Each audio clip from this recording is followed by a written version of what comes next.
O sobrinho dele, né? Peguei, joguei pro trapézio, tal. Aí ele desce, aí eu desci. Ele deu um abraço assim em mim, apertou, nunca mais você vai subir no trapézio. Aí todo mundo aplaudiu, tudo, né? Então, nunca mais ele deixou eu fazer nada. E a reação dos amigos? Nossa, a reação dos amigos, dá os parabéns para ele e tudo. Ele falou assim, eu falei para vocês, ela não faz porque eu não quero, ela não precisa fazer isso. Ela já trabalhou muito, né? E assim foi a nossa vida durante 15 anos. Pescarias e tudo quanto lugares lindos, maravilhosos nós fizemos. O Dô foi uma pessoa exemplar, um cara que nunca se envolveu com nada, um cara que, sabe, que sempre ajudou as pessoas.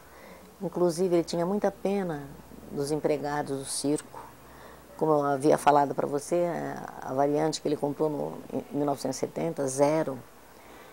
Quando ele via que estava chovendo, os empregados debaixo da geral assim, ele ia lá buscar, me acordava para dar coberta e colocava eles dentro do carro para dormir.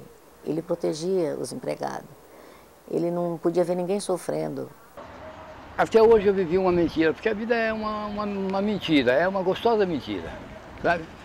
Mas é bom viver na mentira, porque você, vivendo na mentira, você acredita que exista uma verdade, né, nos nossos homens do passado. Eu não gosto de falar bobagem, nem de fazer muita bobagem. Já fiz muito, né? Mas agora acho que a gente tem que acertando 100%, a gente está errando ainda. Bom, ele havia sido preso porque ele trabalhava no circo Águias Humanas de uma chilena, né? E lá em Porto Alegre, a dona do circo pediu para ele ir até o cartório e servir de testemunha de que um outro artista argentino, que era argentino, chamado Mirabel, que era contorcionista, né, ele tinha que testemunhar alguma afirmação sobre o Mirabel, né? Só que era uma afirmação falsa, mas eu não sei exatamente qual era essa afirmação, porque tem versões conflitantes. Tem uma que dizia que tinha que testemunhar de que ele trabalhava mais tempo no Brasil, para ele conseguir permanecer aqui. Acontece o seguinte, eu fiquei nervosa, porque o Dover sempre foi um homem muito correto, nunca se meteu em briga, nunca se meteu em nada com polícia, nada, sempre foi documentado, sempre andou direitinho. Aí veio a notícia que o Dover estava detido. O Dover nunca foi preso e nunca esteve em cela como um presidiário. Esse fato é que eu não gostaria de falar, não gostaria de falar naquela época, porque eu era jovem, aquilo atrapalhou um pouco o meu futuro. Hoje, por exemplo, eu estou aqui. Isso aqui é reflexo daquilo aquela besteira que eu fiz lá. Mas aquela besteira que eu fiz lá, as pessoas continuam fazendo. Eu não faço mais, mas as pessoas continuaram fazendo. Que é troca de nome, usar apelidos para se candidatar, para a pessoa nunca focar quem é o cara que está atrás daquela política, né? Então foi um momento meio triste. Isso aí não vale nada para vocês, porque aquilo que eu fiz é um erro que vocês podem fazer. Mas qual foi o erro? Não, o erro é você assinar qualquer documento que não seja correto. Você assinou um documento, qualquer um. E vieram pegar o Dover justamente quando ele ia subindo para o trapézio. Chegaram e falaram, o senhor nos acompanha, ele ia entrar para fazer o número, uma coisa assim, e levaram ele e fizeram com ele uma guerra psicológica. Se o senhor está fazendo isso, nós sabemos, vai acontecer isso, isso, isso. Não tocaram nele, não fizeram nenhuma tortura física, mas fizeram muita tortura para ele, que uma pessoa que não tinha nada a ver com política e que sabia os horrores que estavam fazendo quando pegavam os políticos, as pessoas que eles desconfiavam que eram subversivos, né? Essa é a palavra. Começaram a chamá-lo de subversivo. Mas, naturalmente, devem ter percebido que o artista de circo realmente é apolítico, não tinha nada a ver, soltaram. De fato, quando ele foi interrogado, viram que ele era um rapaz deslumbrado com a sua fama, né? um cara ingênuo, né? E certamente não interessado em política, né? Então ele foi solto. Eu vou responder a sua pergunta, que eu não quero ficar em falta com você. Quando eu tive o meu problema lá, patriótico, vamos dizer assim, patriótico, eu não sabia que o Brasil não existia. Porque naquela época o Brasil já não existia, mas eu existia. Eu existia porque eu era um jovem que sonhava. Ele é uma vítima da ditadura militar, né, nesse sentido. Ele levou esse terror para a vida dele depois. Cada vez que ele entra no palco, ele lembrava que podiam falar novamente, pegar ele novamente, deixaram no ar uma possibilidade de virem buscá-lo, se descobrissem que ele realmente estivesse envolvido com subversivos. Na ignorância nossa, circense, isso tornou uma dimensão na cabeça dele muito grande. E ele ficou com muito medo. E daí, dadas outras razões, claro, foi uma das razões que fez com que ele perdesse realmente e não quisesse mais ver a realidade. Ele achou tão injusto aquilo e ele não quis mais ver a realidade. De lá para cá ele ficou assim, no mundo irreal. E o que vocês querem saber da minha vida não tem como explicar. Uma coisa tão idiota que aconteceu comigo, que a única coisa que todo aquele contexto fez foi matar um pouco de uma história, de uma família, só isso. E matou bastante. Inclusive, quando você vai falar de mim, o cara tem que falar nesse episódio que foi o menos importante na minha vida. Você tem que saber o que eu fiz. Poxa, eu trabalhei no Maracanãzinho, eu trabalhei em Brasília, desfilei em frente ao Palácio do Governo. Então, de repente, sabe, eu fiz coisas um pouquinho mais importantes do que essa besteira aí, né? A esquizofrenia, ela pode aflorar ou não, né? Dependendo da vida. E porque teve outros casos de problemas mentais na família, a própria mãe, a irmã, o filho da irmã, o sobrinho, 2 sobrinhos, né? Ele teve como fosse um surto, uma coisa assim, né? E aí a irmã dele, a Dirce, internou ele no São João Evangelista, que é um hospital de pessoas de droga, pessoas de embriaguez, né? E ele ali ficou. E depois que a pessoa passa do portãozinho para dentro, ninguém sabe. Quem que vai saber lá dentro quem é quem que entrou lá? Não sabe. Aí depois de 15 dias, né, eu levei um marmitex de tudo que ele gostava. Ele adorava aqueles camarão gigante. Então tudo que ele gostava eu levei. Só que eu pensei que eu ia numa sala de visita e receber ele. E não foi assim. Eu fui na sala de visita. Falei, não, a senhora tem que esperar abrir aquele portão. Quando o sinal bater, o portão vai abrir e a senhora entra. A senhora tem que deixar isso aqui. Aí quando tocou aqui, aquele portão abriu, assim, eles vão abrindo devagarinho assim, São João Evangelista se chama o hospital. Aí, gente para todo lado, gente jovem, gente mais velha, gente... E eu procurava, falei, meu Deus, o Dove. E aí eu imaginava o Dove, aquele Dove que estava num trailer, que era um trapezista, que tudo. No meio daquele povo todo, daqui a pouco, eu escutei a voz dele. Olha, minha mulher, Mari, tô aqui. Aí ele conversando comigo tudo, aí ele mostrou os braços dele, né? Assim. Desculpa. Tudo amarraram, como se ele fosse um louco, entendeu? E não é por aí. Só entrando lá, e ficando lá um mês, né? E saindo, qualquer hospital. Como é que isso repercutiu na sua carreira? Para mim não foi. Para mim nada foi difícil. Está sendo difícil agora. É eu tentar explicar uma coisa que não devia existir. Na minha opinião, o hospital não devia existir, cadeia não devia existir, sabe? Hospital de gente que tenha problema de um desnivelamento de mental, não devia existir. Ele levou choque, amarraram os braços dele, ele ficou marcado, porque isso coisa que ele me mostrou. Ele falou, olha o que fizeram com o teu trapezista. Eu falei, Dô, você vai sair logo daqui. Aí demorou 3 meses, eu fui buscar ele. Ele mesmo já foi dirigindo o carro dele, aí volta para o trapézio normal, voltou para a vida normal dele. O que eu posso dizer que eu percebi que mudou no meu tio foi o equilíbrio psicológico, ele já se alterava, digamos, com mais facilidade. Por qualquer doença, se você tiver uma internação, quando você fica em tratamento, 1 mês, 2 meses, quando você sai, o trem já foi embora. E você não pega ele mais. Aí você começa a fazer gracinha com a vida, porque é muito engraçado. Você fica fazendo gracinha, convivendo, bancando bobo. Uma das coisas que aterrorizava os artistas da época era a mudança de ambiente. Anteriormente à doença, anteriormente ao problema, digamos assim, isso aí não fazia muita diferença para ele. E com o passar do tempo isso aí ficou diferente, ele começou a se preocupar mais com isso. Quer dizer, quando você muda de estilo, quando você não está num ginásio, que também é outra referência visual totalmente diferente, ele já ficava extremamente preocupado. Porra, será que vai dar certo, será que não vai? Será que a gente vai conseguir achar ponto de referência se fazer ou não fazer? As pessoas próximas dele o internaram muitas vezes, né? Como a irmã, a Marília. Embora a Marília diga que nunca o internou, ela sempre retirou ele. Os períodos foram se alongando, infelizmente, dele, de crise, né? Com isso foi afetando mais a questão física dele também.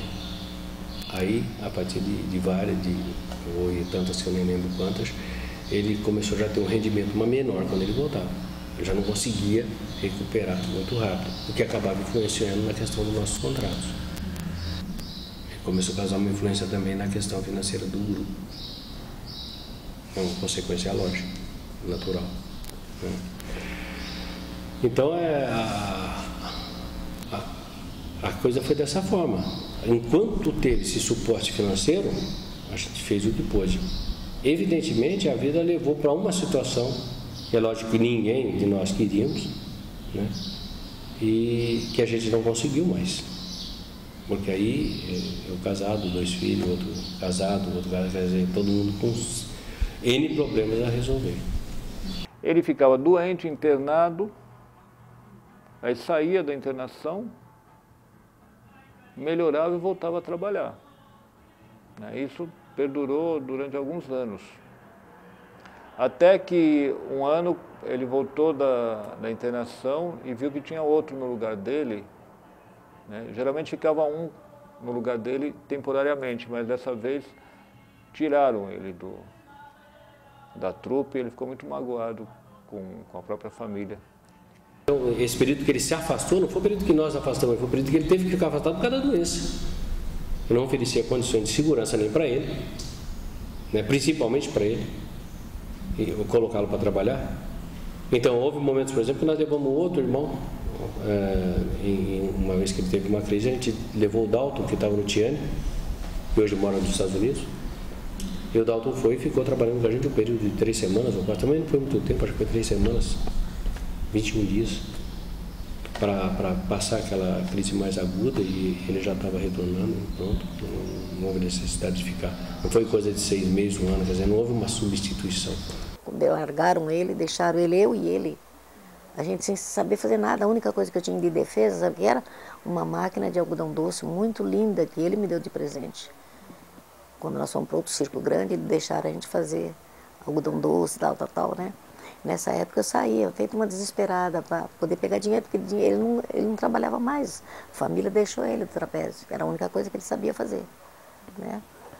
Então, isso aí foi muito cruel. A gente vinha batalhando desde 62, 63. Nós já estávamos em 81, 82. Quer dizer, o período, digamos, fértil da trupe já tinha passado. Não para o Rodolfo, para todo mundo, né? Pela doença dele, pela saúde dele, eu fico, nem que eu for bem velhinha, mas eu vou ficar sempre do lado dele, protegendo ele e tudo. Mas, infelizmente, a pressão foi muito mais forte. Aí eu preferi me separar e deixar que ele ainda estava jovem. Ele pode arrumar uma moça, uma jovem, tudo, né? Eu sigo a minha vida, com as minhas filhas, tudo.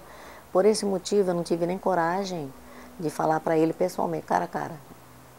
Eu terminei nosso relacionamento por telefone, numa véspera de Ano Novo.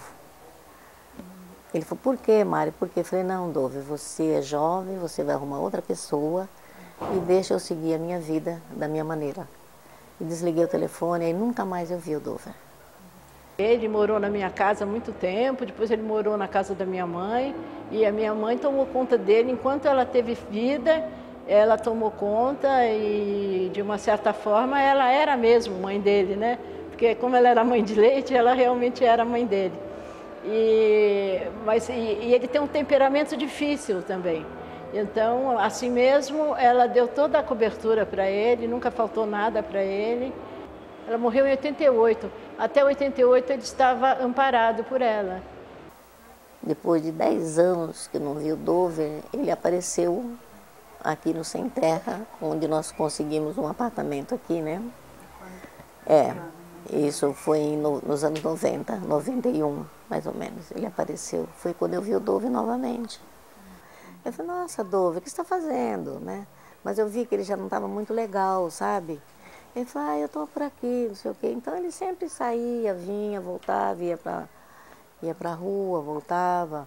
Aí depois ele ficou meio desorientado, porque essa mulher, a última que ele teve com ela, que também era de circo, era do Garcia. Então ele morou com ela 7 anos.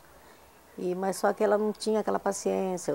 Quando ele ficava doente, ela falava, vai andar, vai para lá, vai para cá, vai para lá. E ele saía, às vezes ficava meio desorientado. Foi onde ele veio parar aqui. E depois disso ele voltava com ela. Aí quando brigava, vinha para cá. E ficava assim, para lá e para cá, para lá e foi ficando. Aí um amigo meu falou, ai, dona Marília, sabe quem está dentro de um carro ali, ó, dormindo? Eu falei, quem? O Dover. Dover? Ele já tinha separado dessa Sônia, novamente. Aí ele se enfiou aí dentro. Se enfiou dentro de um carro. Eu cheguei a morar na rua porque o que eu ganhei, o que eu consegui construir na minha vida, isso financeiramente, né? Eu gastei. É fácil gastar. Gastar é fácil. Difícil é pensar que vai ter amanhã, né? As pessoas que pensam que vai ter amanhã moram nesses apartamentos aí. Eu não quero esse amanhã para mim. Eu não vivo nesse apartamento. Eu não quero isso para mim. Eu não quero nada. Mas isso é um direito meu, é uma escolha que eu fiz.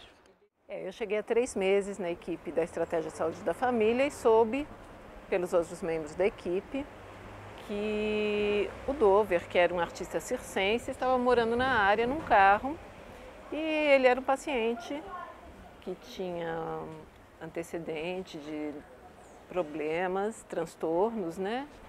Eu não conhecia o Dover,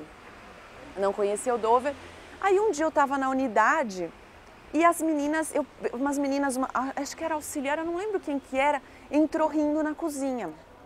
Aí eu falei, que vocês estão rindo, né? Ai, não, a gente tá rindo porque tem um cara lá com um chapéu, não sei o quê. É o Dover. É o Dover? Eu falei, nossa, quero conhecer. Aí fui, e eu falei, nossa, muito prazer, você é o Dover? Aí eu ainda falei com elas, eu falei, não, mas pode rir, ele é palhaço. Ah, ele é palhaço? Eu falei, de uma família tradicional de circo muito importante, não sei o quê, pode rir. Então ela veio aqui para me tentar, a princípio, para me conhecer.